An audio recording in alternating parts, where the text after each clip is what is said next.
this is Dave with Taboo Customs.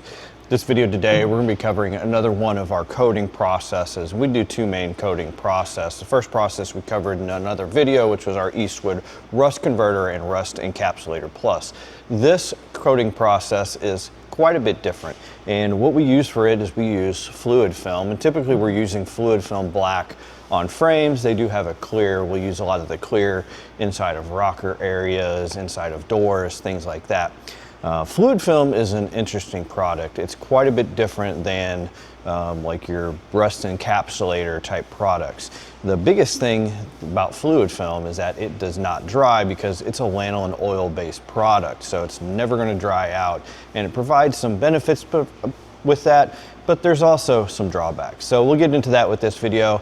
What we'll do is we'll kind of walk through the product a bit, and then we're going to show you some of the applications. We've got a Jeep here behind us that we'll talk about a little bit, and we'll show you some application on this Jeep. So let's get started. All right, so I pulled the lid off of this one just so right at the start here I can kind of make a point.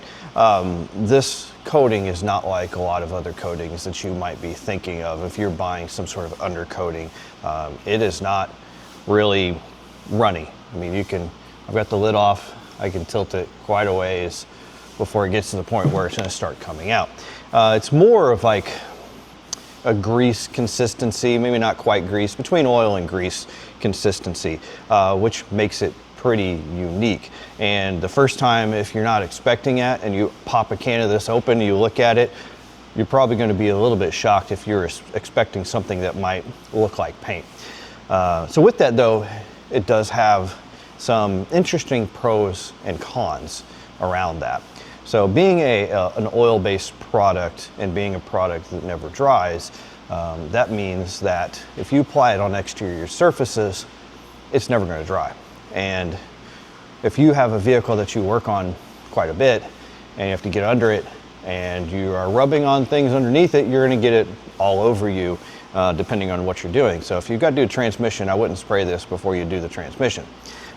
If not, you're just going to end up with your arms totally covered in this stuff. So be aware of that. Also be aware, as far as continuing with, I guess, the cons on it.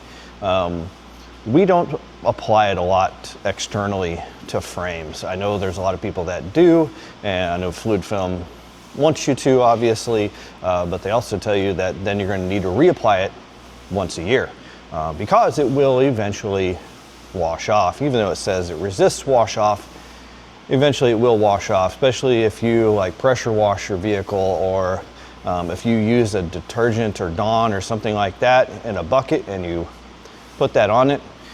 Dawn breaks down oil, so it's going to break down this just the same. Now that we've talked about the cons, let's talk about the pros. Now, this has some very, very good pros to it. The biggest we're going to probably say is that since it's an oil-based product and since it does not dry, does not crack or anything like that, it does very good at getting into tight areas, getting between panels, getting into surfaces that you normally wouldn't be able to get other coatings. That's why it's so good. Like, we really like spraying it inside of door panels and inside rocker areas, because it'll get down in those pinch seams and it'll seep in, it'll creep in, wick in, whatever you want to call it, get down in there and help to prevent rust in there. Especially if you've got a truck that is newer. If you've got a truck that's already rusted or rusted out, may not help you as much. But if I was today to buy a newer truck that doesn't have any rust on it, you bet that I would be putting fluid film in the rockers, in the doors, and inside the frame to help prevent that rust. Probably even if it's a newer truck where I know I'm not going to have to work on it a lot, I would actually apply it every year on the outside of the frame as well. But for older trucks that are really rusted, probably not going to be as much of a benefit to you unless you've got it rust-free. More of the pros with this product: it is a cheaper product than like your rust encapsulator. So for us to spray a truck here with this product, a full inside and out frame coating, it's typically a third, maybe even less of the price of like the rust converter and rust encapsulator process. All right, Well, getting back to the application of this product, as far as prep, you do want to go in and remove any loose scale that you have. You don't want to spray it over a loose scale. For us, we've got a Jeep here that came from Arizona. We actually did some rust repair on this Jeep, which you might be like, Arizona Jeep, why'd you do some rust repair? It should be rust free. It originally came from Pennsylvania, so unfortunately it's seen some years in Pennsylvania before it went to Arizona, so I was still dealing with some of those issues. Not nearly as bad as the Jeeps we see here. But anyway, so this Jeep here, you know, we've done some repair to it, and now we're going to go and we're going to spray that inside of the frame because it'll help seal up some of those seams. It'll creep into those seams that are there that may not necessarily be welded on the inside, but are welded on the outside, and help to prevent any further rust in this Jeep. Now, for the application of it, we do use a pneumatic gun, an Undercoat gun. It's just an Intercraft gun. We got this off of Amazon. We put a link to it in the description. It works pretty well.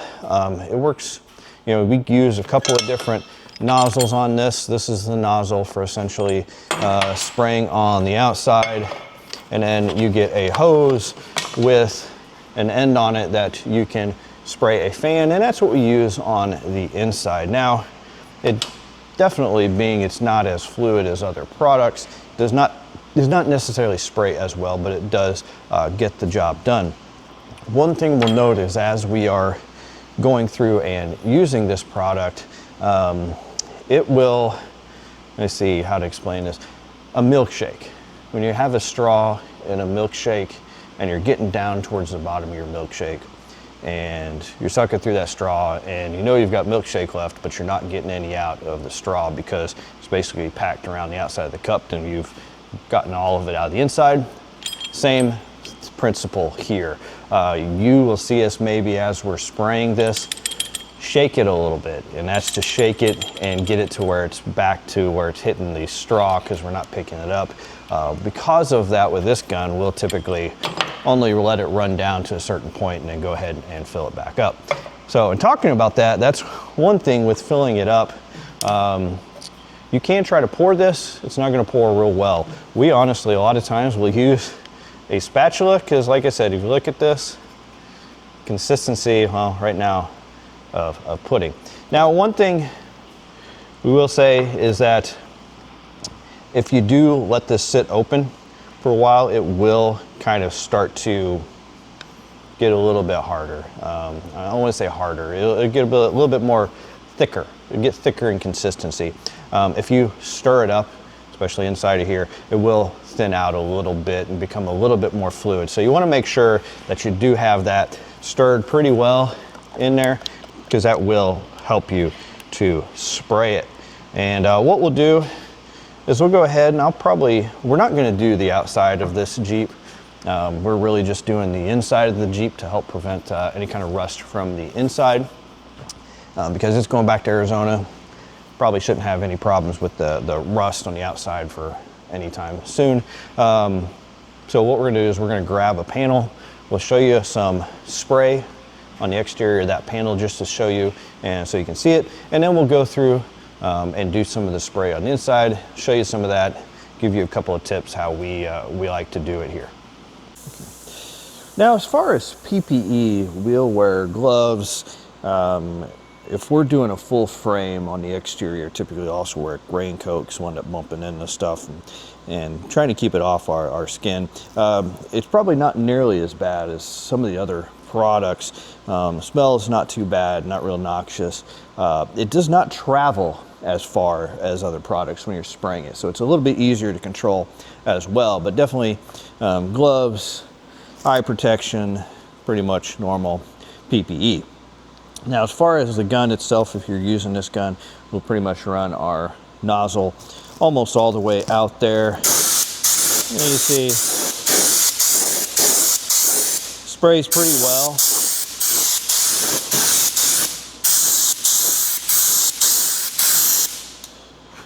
Again, like I said, it goes on. You put it on, it's fairly thick when you're spraying it. So pretty much the exterior.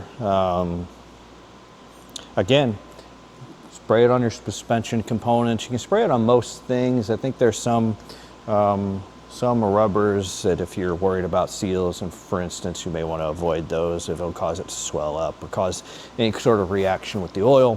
But basically, you know, to help lubricate just about anything, you probably do want to avoid spraying your exhaust though.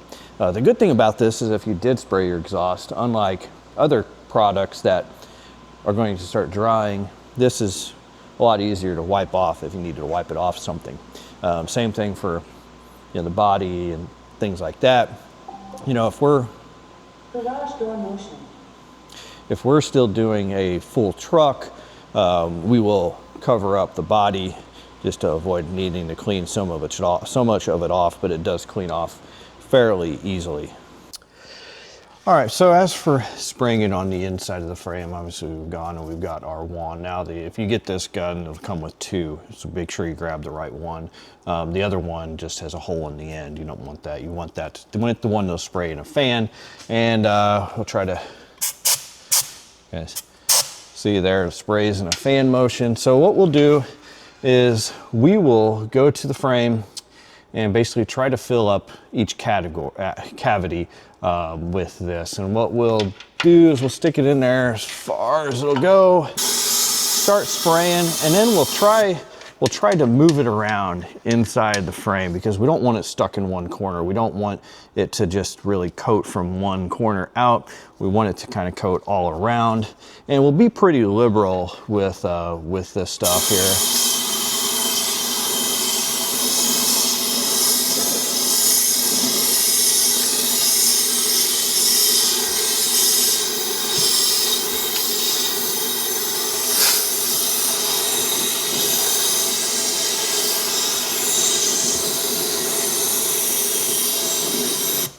And you do want to be careful because as you draw it out, if you're pulling on it, it will spray all over. And half the times when we spray ourselves in the face, that's what we've done. Just pulled it out a little bit too soon. You also be careful a lot of times when you're putting this through holes in the frame. You could have a hole on the other side of the frame. We'll sometimes stick it through and it'll just be sticking out here in the middle of the Jeep or middle of the truck and not where you want it necessarily. So for something like this, also I should have mentioned before we got started here, one of the big things about this is for the inside of frames or the inside of other cavities, make sure you go in and you try to clean those out as much as possible, especially Jeeps, trucks, inside frames. A lot of times they'll have a buildup of dirt, debris, rust, flakes, metal, sand, salt, in our case here. You want to try to get all that out if you can. When we're doing our rust repairs, we will typically open up the bottom of the frame and clean out as much of the frame from front to back as we can, blowing it out. If it's a Jeep where we're doing a lot of rust repair, needle scaling it, which will knock a lot of the flakes off of the inside, blowing all that out. You want all that out of there because you do want this stuff as close to the base metal as you can, because you don't want it to have to necessarily get through all of those layers to get down to it. I mean, it probably would if you get enough in there, eventually get there, but you don't want it to have to do that, so try to avoid that.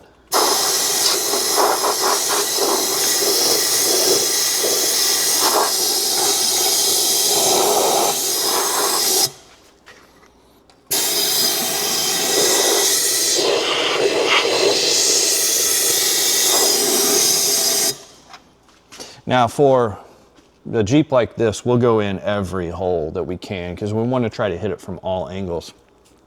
We'll go in, we'll spend a lot of times, and if you're a Jeep guy looking at this, the rear here, the low areas, basically the area around the rear control arms, that's one of the first places that will rust out. The center section where you've got your bolts for your transfer case skid plate, because if you can get those lubricated, be great, because those will rust up and not want to come out. And then the steering box mounting area, that's another one that really has another issue. We'll actually go in here and spray inside above these coil buckets as well, because those will get a lot of rust. Basically any cavity we can, we'll go in there and spray in. So pretty much that's it. So we'll finish this Jeep up and move on. As far as cleanup on this stuff, it's oil-based. So Dawn dish detergent, hot water, cleans up really easily, honestly, with that. So you go and clean it up. Another thing I think I forgot to mention at the beginning of this video is you can go and purchase Fluid Film Black on our website. So if you're interested in doing this now, you can find that there. We have gallons. I believe we also have it in aerosol, which works real nice for inside of the doors and things like that. So we thank you for watching. As always, a like and subscribe is greatly appreciated.